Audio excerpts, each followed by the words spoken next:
Hello, everyone. My name is Valerie Stimmick Bailey, and I run the travel blog Valerie and Belize, which focuses on Alaska travel and travel in the American West. If you are watching this video, you probably want to know about Alaska travel and specifically about visiting Valdez. I'm very excited. This is the 2025 Alaska Seminar Series, and I believe, this is the first year that Valdez has participated. And that's so exciting because Valdez is one of those lovely hidden gems that really ticks the boxes for people, especially if they are super set on getting away from the crowds. And we're gonna hear some incredible information and stories and see the photos that will sell you on making this part of your Alaska travel plans. A couple little bits of housekeeping before we get started. This was pre-recorded, so there's going to be some Q&A at the end. Hopefully that answers all your questions if the presentation itself doesn't cover them. If you have questions, though, you are not out of luck. You can just go down to the comments and put your questions there, and I keep an eye on them. And if I don't have the information to answer them directly myself based on my experience, I can reach out to Faith at Discover Valdez, and we can get you an answer. I think that's it for housekeeping. So I'm just going to turn it over to the expert because I'm just excited to learn about Valdez as all of you. Even though I've been there, I've got to get back. So yeah, Faith, the floor is yours. Let's get your screen shared and we'll see what we can learn. Awesome. Thank you, Valerie. So I guess I'll start by saying I am actually a brand new to Valdez as of February. So I'm really excited to be a newbie. And so I kind of feel like, in a way, I'm like a tourist forever. And that's got the imagery there of every time that I see some of these things. I might have seen them for the second or the third time, but even people who have been here for 50 years will still say that this is one of the most breathtaking places that you'll ever see. So let me go ahead and share that screen. So we are actually known in Valdez as the place that the Alaskans come to visit on their vacations. And as you can see, this is one of the reasons why when I first came to this town, I was absolutely enamored starting in this position. Coming into the valley and the road trip here, it was just surrounded by these epic mountains that just nest you in this little bowl, and it's a totally flat area. It's really unique topography, but very uniquely Alaskan as well, encompasses a lot of it. So we are a portside city. You can arrive here multiple ways. We have land, of course, you can travel. It is the epic road trip of the century. Traveling through the Richardson Highway, you do get to see multiple glaciers, as well as the Thompson Pass mountain, the Chugach mountain range, which is just absolutely breathtaking. So you can enter in here, as I said, through the valleys where it almost feels like you're in some kind of a movie, Jurassic Park or something, I think is what we liken it to. And then there's all these waterfalls, and Alaska is actually known as the land of, Valdez is actually known as the land of waterfalls. And it's no surprise, we have so many waterfalls that are well known. And you can just pull over on the side of the road and see them, or you can travel deep into the woods to find more. We constantly have people come to visit us just specifically for our port. The most beautiful, right by the mountains, and then the very, as you can see, the serene water, which is really interesting. Our port, because of that nest of mountains, the water is flat like glass a lot of times. So you can almost look and think, maybe I'm on a lake, but it is salt water. So very interesting. We do have a beautiful view in every direction, mountains, oceans, flat, all that. And I could brag on and on, but Alaska itself is breathtaking, and Valdez is just one of those places.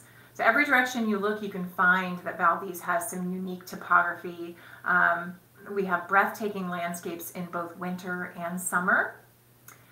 Some of the oceanscape that you can see as well. You're going to get that coastal Alaskan town quite a bit, and then just a little further into the mountains and you can see, more of that.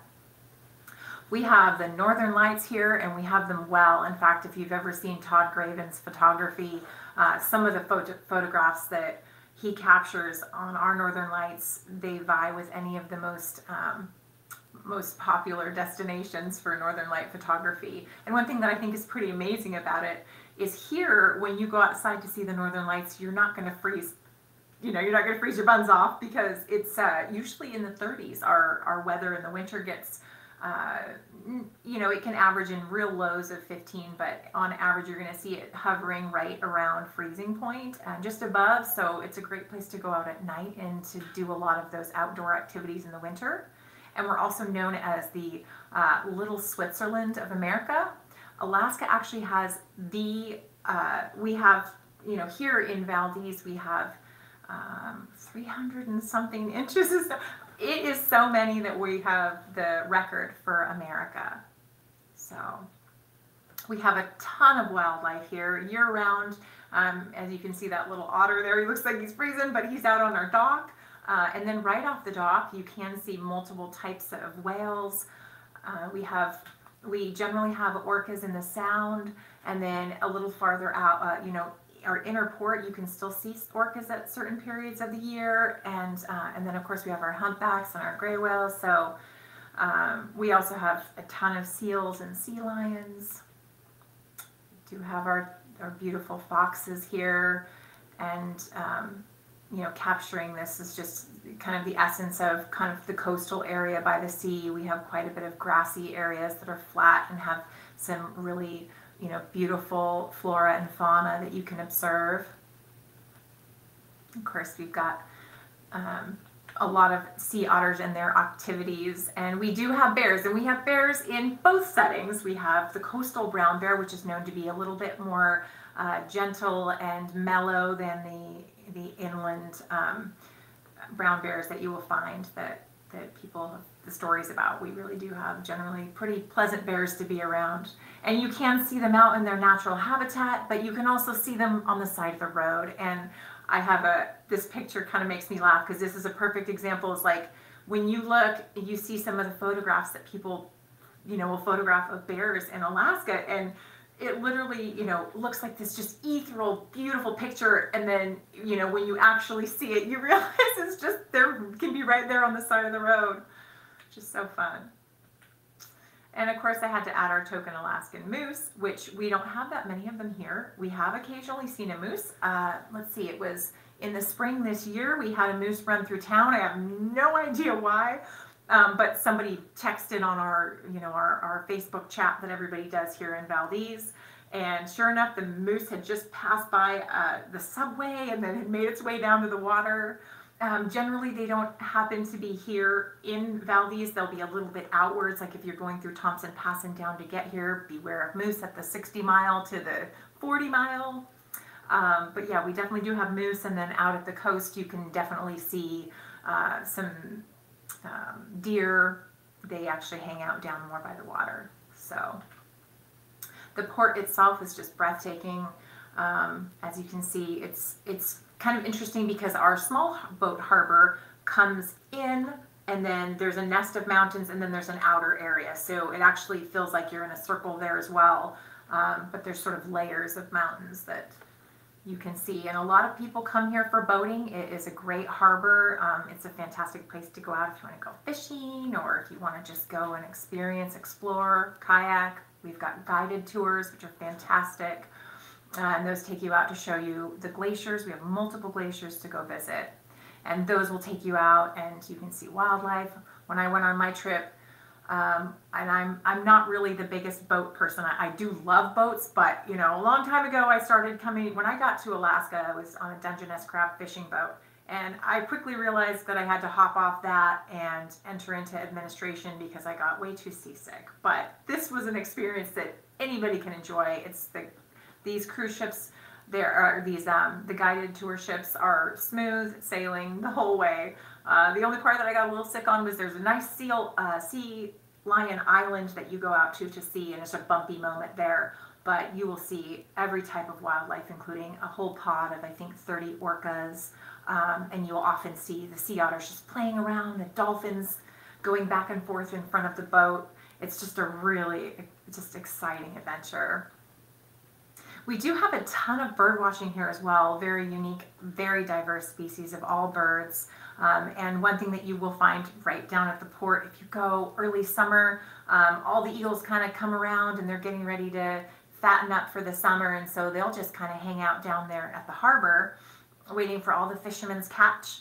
and the fishermen will fling their remains of the fish out on there, and you'll see all these giant eagles, and they are towering over these little, what you think are blackbirds, but they're actually crows, and they're fighting and playing and eating and squawking at each other, just like you're watching seagulls. It's these beautiful eagles.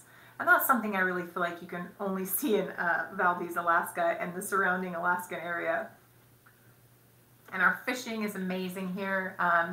We had a little bit of a rough year actually this year, because we're seeing all over the world right now, and particularly in this area, some changing in the species and the wildlife regarding fishing. So our salmon, fantastic. We're known for silvers, kings, and we also have pinks and chums. They're very popular here, and we have a lot of success with our fishing industry. A good portion of the fishermen in the area, I want to say it's 50% of the fishermen in Alaska do commercially fish here in Valdez. And don't quote me on that number, but you will definitely see a bit of that. And we actually have the oldest silver fish derby in Alaska here. We have the Valdez Fish Derbies, which is so popular during the summer. It brings a ton of people in, and one thing that's really cool about it, it doesn't matter if you're an avid fisherman or if you're a first timer, you still have the opportunity to experience it. I had my first fish derby this summer. You can see me up there. I did not get anything, but I had a really fun time. And you know, there's derbies for both the children, the adults, and there's a special women's derby, which is just a fun party, and all the women have bragging rights for even just participating in it. So there's an example of the halibut derby itself. I don't know if that guy could pick that whole thing up himself, but it looks like it's taken a few people. It's fun to watch. And we also have fun in every season. So we get a lot of people ask us, well, what is there to do in Valdez? And especially when it's raining. Well, we have a ton of activities, but we have fun all the time. And, you know, being from the Northwest, Pacific Northwest energy, you know, it's going to rain sometimes. And when it does, we still do the same thing. We just put on our extra tough boots and we go out and we make it a party. And it is just amazing if you have that attitude that says, I'm going to go out and feel life. I'm going to let the water drip down my face, and I will have just as much of an adventure, and it'll be more fun to have hot cocoa at the end. So we have a really unique history here. We actually started as, you know, when there's the whole gold rush going on back in the early 1900s, and we had somebody who originally had started settling here thought, this is a great spot. It's the closest place from the Valdez, basically from the shore to this Valdez Glacier. And they were originally using this glacier to travel up to go into the Yukon. It was a horrible, dangerous place to go. And a lot of people lost their lives for it. And it was one of those things that kind of ended up being we mined the miners. We actually ended up with this huge town right over top of this glacier, right in front of it. And as time has gone by, this glacier has receded, and you can actually see that as it changes in these photos here, which, you know, this one on the left is kind of an old historic photo, so you're going to get a little fuzzy there, but you get the idea. I mean, it's gone back up into the mountains back there, and now we have a beautiful lake called Valdez Glacier Lake, which we enjoy. But we enjoy it while it's here. It's constantly moving and shifting. It's just very interesting. But we do come from a pretty strong history of that. So you will see the gold rush going on for us. We have Valdez Gold Rush Days. And let's see, what's new? Well, we have quite a bit going on this summer.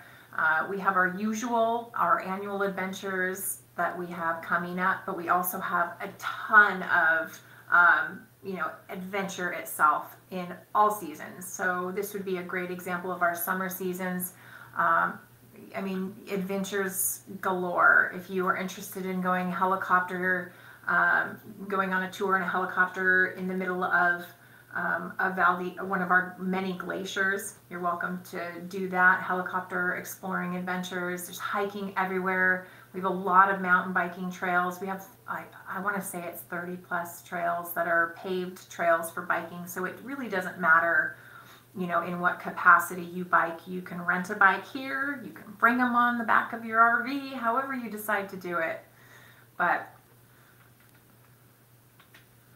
Okay, and we also have a lot of winter adventures. Like I said, Little Switzerland has its, its share of ice. We have snow caves and we have ice caves. And you will see a lot of photos of our ice caves here and there. And we have, we have a lot of people who are able to guide you, do professional guide so that there's a safety there. But we also do a ton of the snow machining. I'm sorry, I really wanted to call it snowmobiling, so I had to pause, because when you get to Alaska, if you call it snowmobiling, people are going to make fun of you and they'll know you're not from Alaska. We do have something called the West Coast Paddling Film Festival this year, and this will be a new one for us. It'll be our first annual Discover Valdez presents the West Coast Paddling Film Festival. And it'll actually be the West Coast Paddling Festival, but in it we have the Paddling Film Festival. So it's going to be a 5-day event.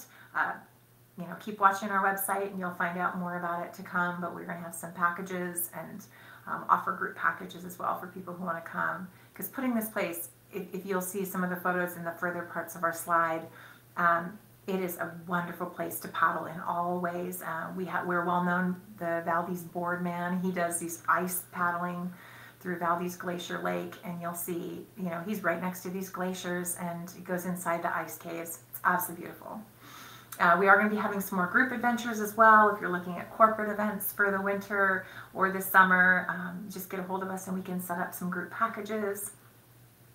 We also, of course, exploration family style. If you want to bring your family and go explore, we can help set you up with that. That's what Discover Valdez can assist with, is itineraries.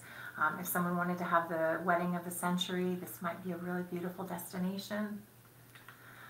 And that would be an example of the wonderful things you can do in that regard. Kayaking is very popular here. We also have pack rafting and river rafting as well. So quite a dynamic experience. Wonderful. Thank you. It is, I think, the understatement of this entire seminar series to say that there are some almost limitless outdoor adventures that you can have in the Valdez, using Valdez as a base. I have been there just one time. I don't know if I've ever told you this story, but I've only been there once. I grew up in Alaska, but I've only been one time. And so I'm very much overdue to return for longer than the one night that I spent in Valdez. Don't do it my way. Do it properly. Give yourself a couple nights in the area. Get out on the water. Get up in the mountains. Maybe head out on a boat. You will not be disappointed. That is why Alaskans love to visit Valdez. Absolutely. Yeah, okay. Go ahead. Oh, I was going to say that, one of the things that I didn't get to add into the slide that I wanted to let you guys know about is Valdez is a really beautiful arts and culture scene, and it's very uniquely vibrant. And we have quite a few events that are going on this summer, which are kind of our usual events, and that didn't end up on the slide, but definitely. In fact, I probably will. Let me share my screen here. I can show you kind of what's a usual event that we would have, and I will go ahead and share that so you guys can see our list of events. Yeah, that's great. Having that event. I don't know how. I think a couple of those fell off, but there we go. So this would be the events, kind of a general events. These are definitely events that we have every year. We have our ice climbing festival, and you can go onto our website to find out more about those exact dates. But we also have a Mayor's Cup snow machine race. We have the Fat Bike Festival, the Snow Kite Festival, which my kids are really excited to see this one. Our Mountain Man Hill Climb. Like, we're kind of known for a lot of those extreme events, kind of unique. Our Valdez Fly-In, which is just going to be absolutely amazing this year. It's short takeoff and landing. It's called STOL, and so you're going to get to see, all the airplanes going up, and they do these unique short takeoff and landings, and they have all these competitions that they do with the airplanes. Just a neat thing to see. A massive crowd that just has so much fun watching it. Of course, our fish derbies, which goes on for a good portion of the summer. And then our Last Frontier Theater Conference, which brings people from all over the country, a massive conference that is well loved by a lot of theater people and brings in quite a few well-known theater people. And of course, we can't forget Gold Rush Days. that is just such a hoot. We have so many events that go on during that season, and you can also find more on their website. End of the Road Renaissance Fair as well, which is kind of an up and comer, and we have quite a few people of all ages. Families love to get in and do that and have that event. The dress up for the whole family is such a blast. And then we also have an Oktoberfest that's just started in the past couple of years. It's been reinvigorated, and it's just super popular. I think the last week of September is usually when they put it on. And we got a lot of, if you go onto our Instagram, you can see some of those photos. It was really fun.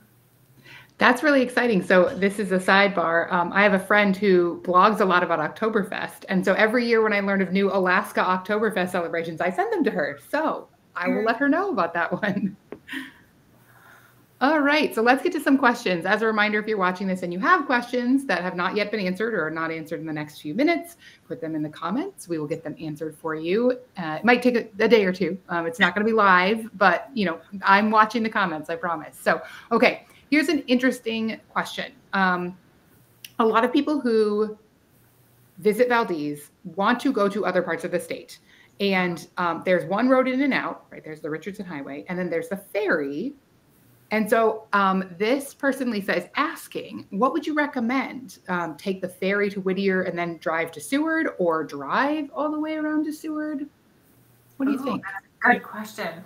So Valerie, if I had to say, it would be a little bit tough, but I think I am going to say that I would definitely recommend driving down. And people often ask about our roads because we do have, if as little Switzerland, what does your road system look like? You do have to, in the wintertime, you want to be careful on Thompson Pass if there's a warning that says there's ice. In general, you just use precautions when you're doing it, but we are also known for how well we keep the roads. I think it has to be kept. I think this is the only road in Alaska that I was at in the wintertime that was actually pretty much dry. So they do a great job. They keep the roads up really well, and they're always clear, even if you see like 10 feet of snow on either side. But winter or summer, coming down that Thompson Pass and entering into Keystone Canyon with the waterfalls, and you got, I think you did get to see a couple photos of those waterfalls. In the winter time, those turn into icicles. So either summer or winter, you're going to see the most amazing view. And I think that is kind of the epic thing that makes the road trip and makes Valdez itself beautiful. So I would do that. I would have a good time. I would, do all the things that you can do here, and then take that trip up to Seward after that on the ferry, because that is also just a beautiful trip. Yeah, that's a great recommendation and a great answer. I mean, I love, it's do both if you can, right? Because they're very different ways of traveling in Alaska, and they're very different experiences coming in along the Richardson and into Keystone Canyon. Even if you end up having to go drive both ways, it's beautiful both directions. But the ferry is a particularly Alaskan thing. And it's really neat that Valdez is one of those communities that is pretty well served by the ferry. Not as much as down in Southeast Alaska, but it does have a ferry service. If you're watching this in late 2024, early 2025, the schedule's probably not out yet. Tends to come out maybe mid-February to mid-March. Sorry, that's not me. That's the state of Alaska. If you're still working on your plan, sorry, we're not in charge of that. But yeah, Valdez is on the ferry system, which is really neat. So if you can make that work, it's a cool way to get from one part of the state to another. Okay, here's a great question, sort of related, another transport question. Tracy and I have actually chatted about this question, and I've been asking it to a lot of the destinations that are on the road system, which is, what is the RV situation like? If you arrive in Valdez by RV, what are your options? What are the services? And tell me what you got. Absolutely. Well, so our RV parks are seasonal. So you're going to want to get there. Actually, the best thing to do is try to make early plans for this, because Valdez itself almost goes to capacity in the summertime, and that's not huge. You're not going to walk through town and be like, wow, this place is totally like inundated with people, but each one of those RV parks gets filled to max pretty quickly. So you want to try to make pre-reservations if you can. You can usually get in somewhere here or there, and there's also some kind of fun options outside of the area that you can boondock in. Contact me for more information on that. But if you kind of try to pre-plan it, that's really important, unless you're a boondocker. And we have some of the best RV parks. We actually have reputed the best RV park in the state. But we have quite a few of them, and there's a selection. You can find more about it on our website. Awesome. Okay, thank you. Yeah, I know that there's like I was making that face like the best RV park because I was thinking there's one like right in the heart of the city. And Yes, it's really cool because sometimes you have to park and you have to walk, or you might need another vehicle to get into the heart of town. Not in Valdez. You'll be right in the middle of it, but it fills yes. up. Yes, and there are some on the outskirts of town as well. We have at least two that I can think of on the outside of town. So it depends on what you're looking for. If you want to kind of be close to what feels like nature, that's fine. Heart of the city, you're going to get that too. And our town is only about 5 miles square. In any direction, you can usually get to where you need to go within 10 minutes in walking distance, which makes it so much fun to park and just love the town. So Yeah. Okay. So I'm gonna tee up a question that was not asked in advance, and it's one that I would love to chat about because it didn't get asked. Let's talk about hiking.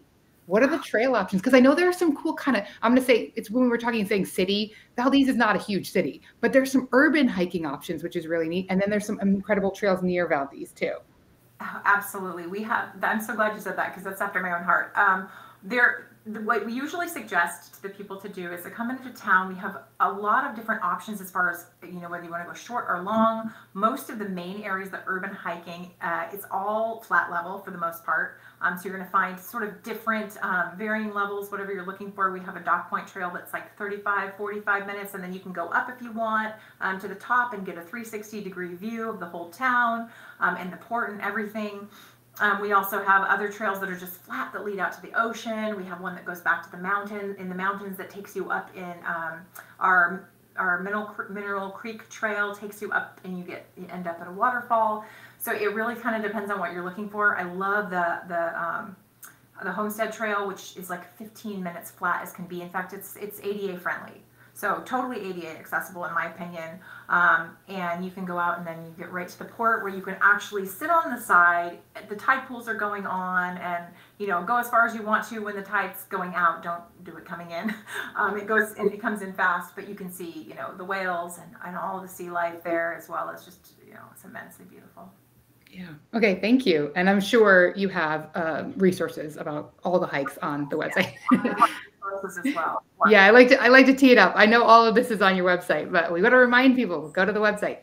Here's a question, and we're going to try and frame this question not to suggest, again, this is kind of like the ferry and drive question. If you can do both, do both. But many Alaskans, Valdez and Homer are their two favorite places to go on their own vacation time. So whether you're an Alaskan watching this, hey, thanks, or a visitor trying to choose between Homer and Valdez, let's just say, like, what makes Valdez truly unique and special, and why should they pick Valdez?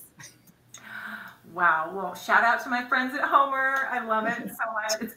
I guess I can say that what I think is beautiful about Valdez and about Alaska is every one of these towns are so unique. Like even though there's a similarity between them, they each have their own flavor and element and essence. And I think that's the difference is there. It's apples to oranges. You're still going to see a lot of the same things. You're going to enjoy some of the same wildlife, some of the beauty of it, being able to access the road system, which is great. But I do think it's one of those things that if you come to Alaska once, you're going to want to come back. I mean, I don't know if I've met anybody who didn't want to come back, but you're going to end up, you'll get here and then you'll say, you know what, I didn't get to go here this time, but next time I'll explore that area.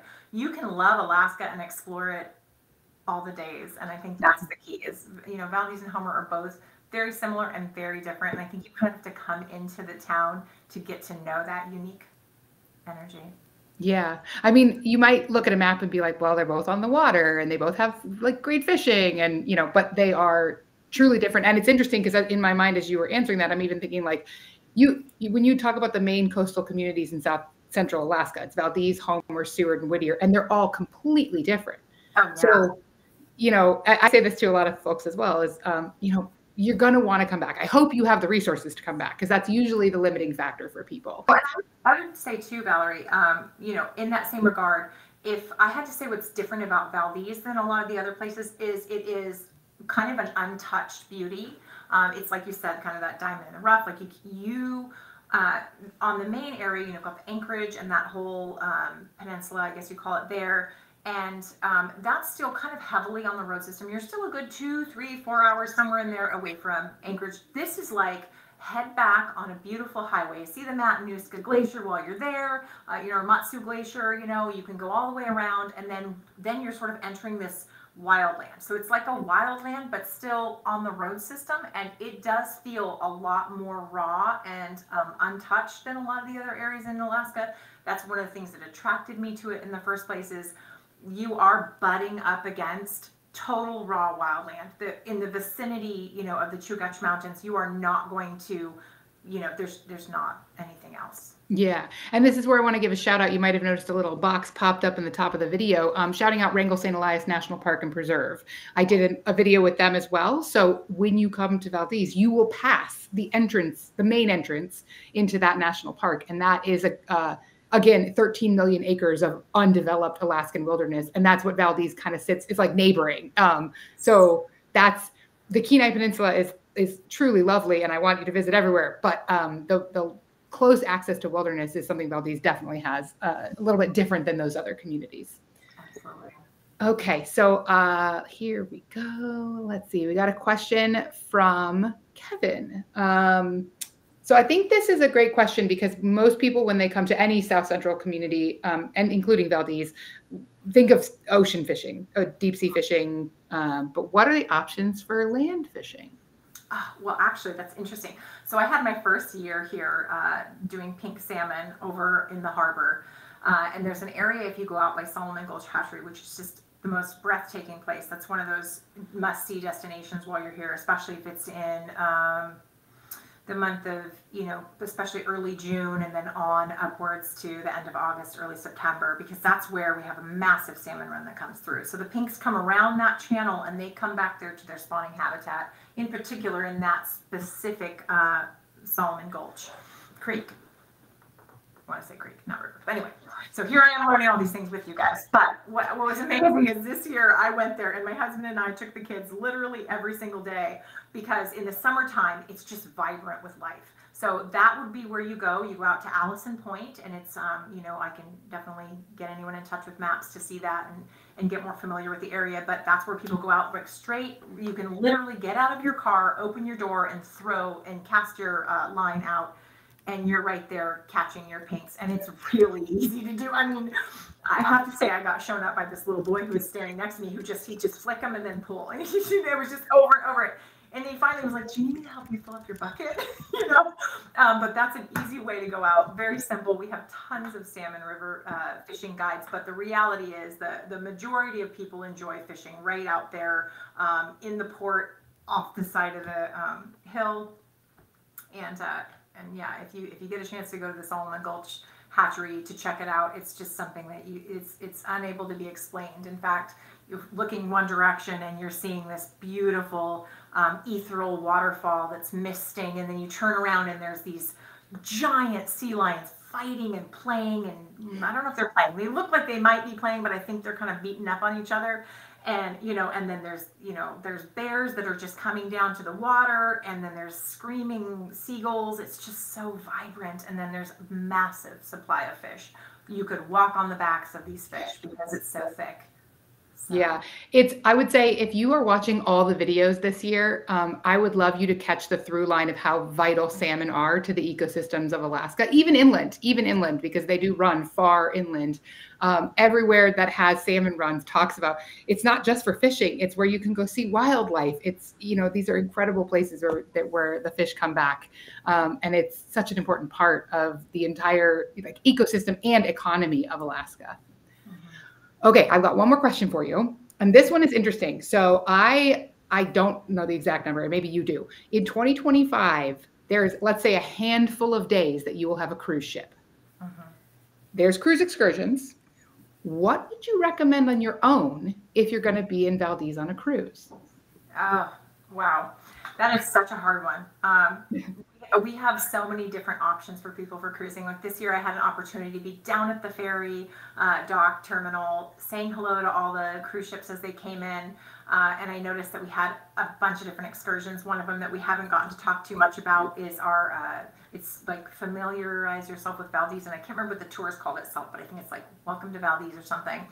And you go through, and they have trolley tours, and they have you get on a bus, and you can either, I think one of them might be a trolley tour, but you tour around and you get to see all the different areas of Valdez. You get familiar with, I think, Keystone Canyon, you get Solomon Gulch Hatchery, you get to go to each of the museums and you learn a little about the history. We have fantastic museums here. Like, that's a side note, but I think if you're on a cruise and you want to learn something while you're here, you enjoy, you know, first of all, take an excursion somewhere. If you can get on a helicopter and see it from the top of the world, there's nothing like it. But if you're looking for something that's like even kind of more of a, you know, smaller price point on that, hop in a kayak and go see this, you know, the port. They have kayak tours that show you that. But the museums would definitely be one of the stars, in my opinion, just because when you come into a town and you're learning about a town, what do? Usually maybe you go shopping at the grocery store and you see, well, what kind of food do they have in this town? What do they eat here? How much is their bill? You know, what kinds of things do they have going on? What restaurants do they have? You know, and those are some of the curiosities I think just the common person would ask. But our museum has a great level of history, and we also have another museum, the Whittier Museum, which has the largest collection of Alaska Native art and culture, one of the largest in the world. Wow. Yeah, I mean, and that's also a great tip, even if you're not visiting on a cruise on a rainy day. Maybe you don't want to go out. If you have the right gear, there's no bad weather. But if you don't want to be out in it, there, you know, museums are another great option. And it's funny because I think many people visit Alaska and say, you know, if they were going to Europe, they would go to museums, but they're coming to Alaska to get out in the wilderness. But the museums in Alaska are incredible. And so if you're going to be in Valdez and you want to learn more, you want to immerse yourself, obviously it's something you should add to your list. You know, a lot of people too, really, they enjoy that. They'll kind of do something inside, like the museum tour, and they'll also go and they'll hop on one of the cruises, or I'm sorry, I want to say cruise, but it's the tours of the Sound. And it's really kind of interesting because even though they're on a boat, they want to get on a different boat and they want to go on this beautiful, relaxing excursion, go see all the wildlife and go get a close-up of the glacier because they can't get on a cruise ship. Yeah. Okay. One last question. This one's for me, and then we'll actually wrap it up. Can you tell me? At one point I knew there was a maybe an unofficial, maybe it's official, maybe it's not through Discover Valdez, walking guide of Old Town Valdez. Is that still a thing? It is, and this next year we're actually going to be having a little bit more emphasis on that. Okay. On our website, we're going to have, you know, we have a new app that's coming in that's going to help kind of add some fun to it, gamify a few things, and then also add additional itinerary options so you can plan something like that. And they have a walking tour, so it actually takes you and shows you all of Old Town Valdez. And just for the viewers who aren't familiar, Valdez itself, founded, like I said, right on the edge, right by the glacier.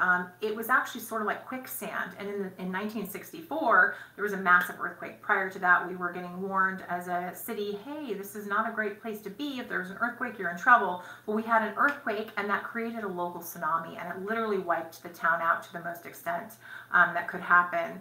And they picked up that whole town and moved the town over in 1967. In fact, some people who didn't want to go were so, I guess you would say, hesitant to do it that the fire department and a lot of the people who were participating had to actually blow up some of the buildings in order to get people to leave the town because no one wanted to go. It's a beautiful spot, gorgeous, very reminiscent, very somber in a way. There's a haunting feeling there when you go, but just so beautiful. And you can go and get an actual history tour of that from our local Valdez Museum.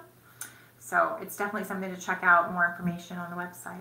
Awesome. I connected some dots there. I didn't mean to, because I wasn't sure. I have seen that online and I was not sure exactly what the status is. And it's cool that there's going to be some improvements in 2025. Absolutely. Yeah. Okay. Well, we'll wrap it up. As a friendly reminder, if you've watched this whole thing and you still have a question, a burning question, put it in the comments, please. Either I will answer it or Faith will answer it or someone else on her team will answer it. The other thing I want to point you to is the caption of this video, where you will find links to Discover Valdez, some information that they have available, a couple different links. I pulled out their social media because you should be following. As you saw in the presentation, the photos are beautiful. So like add that to your feed. Don't keep looking at sad and angry political stuff. Just get Valdez pictures in your Facebook or Instagram feed. And then a couple links that I have from my own blog, from my experiences visiting, my one visit. I got to get back. So maybe in 2025, an exciting development is I'll be there when you're there. We'll find out. And with that, I will wrap it up. I'll say thank you all for joining me. Make sure you check out other videos in the series. And thank you, Faith, for sharing Valdez with us. I really appreciate your time.